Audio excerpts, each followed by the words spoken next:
Hi, what's up YouTube? This is Callie again, and I'm not doing anything, so I decided to do another video for you guys. So today I will tell you how to say thank you and you're welcome in Tagalog. To say thank you, you'll say salamat.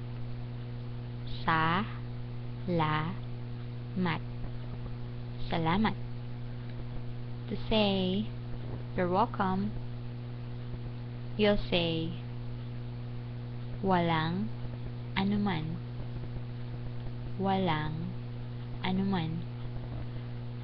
But usually nowadays, people don't use walang anuman that often.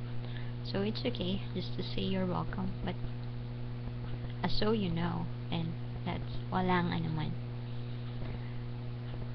That's it. Salamat. Walang anuman.